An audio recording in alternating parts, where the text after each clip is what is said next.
Hai Sobat Album Cerita, bagaimana kabar kalian hari ini? Semoga selalu diberi kesehatan dan kebahagiaan selalu. Hari ini kita akan membahas kejadian mengerikan, kisah nyata yang terjadi di Semarang pada 1 Januari 2024 tentang seorang ayah yang terpaksa harus menghabisi nyawa anaknya sendiri dalam bentuk pembelaan diri. Tidak hanya itu, ia juga sudah sangat lelah menasehati dan mendidik anaknya yang tidak tahu diri. Tapi sebelum itu, subscribe dulu channel ini agar kalian tidak ketinggalan updatean dari channel ini. Langsung saja kita ke ceritanya.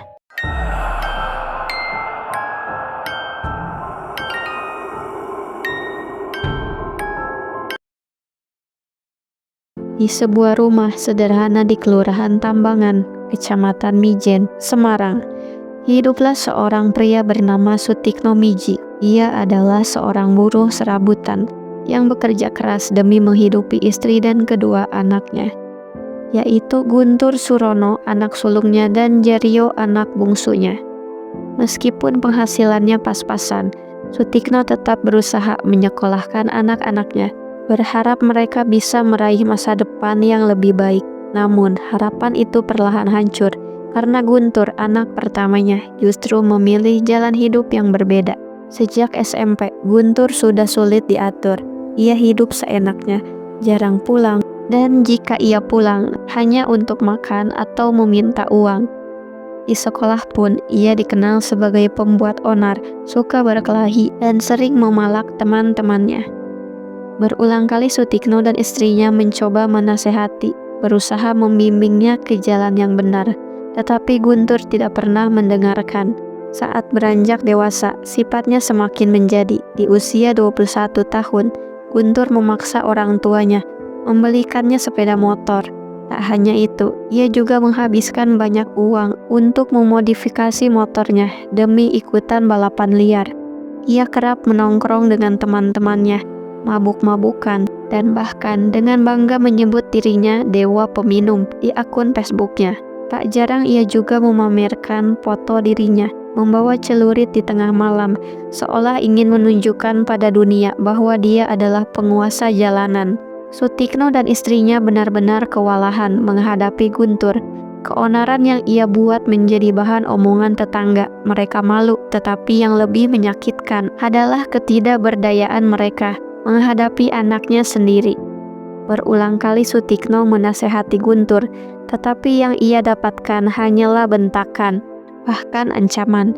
Guntur merasa dirinya sudah dewasa, bebas menentukan jalan hidupnya sendiri, meskipun nyatanya ia masih bergantung pada orang tuanya. Karena merasa terancam, Sutikno dan istrinya akhirnya memutuskan untuk pergi. Mereka membawa Jaryo, anak bungsu mereka, dan pindah ke rumah orang tua istrinya di daerah Singorojo tanpa sepengetahuan Guntur. Di sana, mereka akhirnya bisa bernapas lega, setidaknya untuk sementara. 7 bulan berlalu, hidup Sutikno dan keluarganya di Singorojo terasa lebih tenang, hingga suatu hari sebuah kabar mengejutkan datang.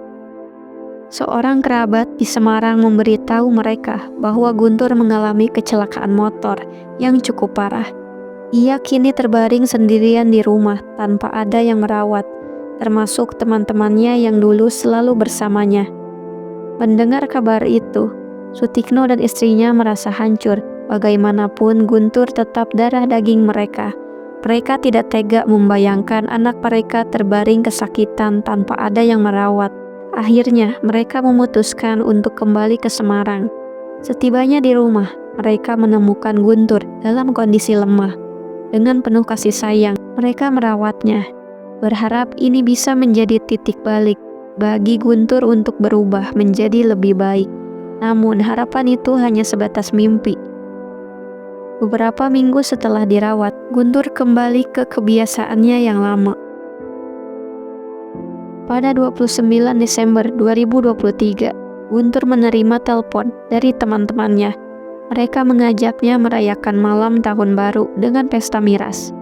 Sutikno dan istrinya berusaha mencegahnya. Mereka mengingatkan bahwa kondisinya belum sepenuhnya stabil, dan mereka takut Guntur kembali terjerumus ke lingkungan yang salah.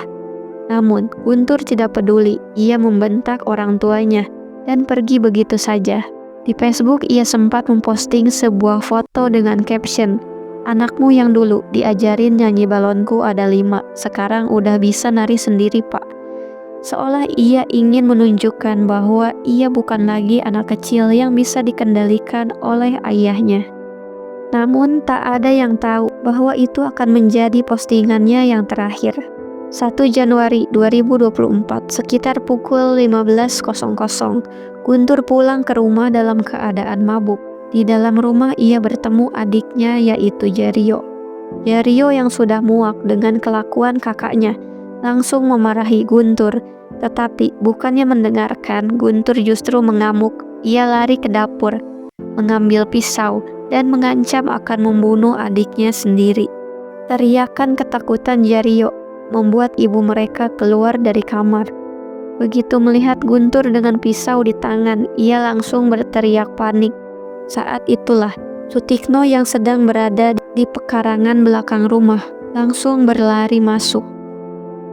Ia melihat pemandangan yang membuat darahnya mendidih. Guntur yang mengacungkan pisau ke arah ibu dan adiknya. Awalnya Sutikno berusaha menenangkan Guntur. Ia mencoba berbicara baik-baik. Tapi Guntur tak menggubris. Ia bahkan menantang ayahnya sendiri. Dan tiba-tiba ia menyerang. Sutikno berhasil menangkis serangan itu dengan cepat. Ia merebut dan membuang pisau dari tangan Guntur. Namun kemarahannya telah mencapai batas. Dalam amarah yang memuncak, Sutikno meraih balok kayu dan menghantamkan ke tubuh Guntur. Guntur seketika terjatuh, namun Sutikno belum selesai. Dalam amarah yang membara, ia mengambil bata hebel yang ada di belakang rumah dan menghantam kepala anaknya sendiri berulang kali. Hingga akhirnya, Guntur tak lagi bergerak, dan rumah itu pun seketika hening. Sutikno berdiri mematung, memandangi tubuh anaknya yang kini tak bernyawa. Kesadaran mulai kembali, ia baru saja membunuh anaknya sendiri. Sutikno terduduk, matanya kosong, nafasnya berat. Penyesalan menghantam dirinya seperti ombak besar. Dengan langkah gontai, Sutikno berjalan keluar rumah, menuju rumah Pak RT. Dengan suara bergetar dan mata yang penuh air mata, ia mengaku, "Saya hilaf, Pak. Saya baru saja membunuh anak saya sendiri." Pak RT yang mendengar itu terkejut. Ia memahami beban yang selama ini ditanggung Sutikno. Tapi bagaimanapun, hukum tetap harus ditegakkan.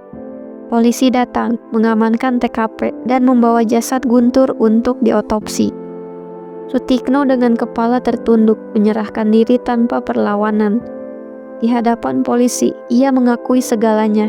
Dengan penuh penyesalan, ia berkata, "Saya bersedia dihukum, Pak. Saya hanya ingin menyelamatkan keluarga saya." Kini, Sutikno harus menghadapi hukuman yang maksimal 15 tahun penjara. Tapi hukuman terbesar yang ia tanggung adalah penyesalan yang akan menghantuinya seumur hidup. Jadi itulah kisah pilu yang harus dialami oleh Sutikno. Semoga kita semua bisa mengambil hikmah dari kasus ini. Terima kasih sudah menonton. Sampai jumpa di kasus mengerikan selanjutnya.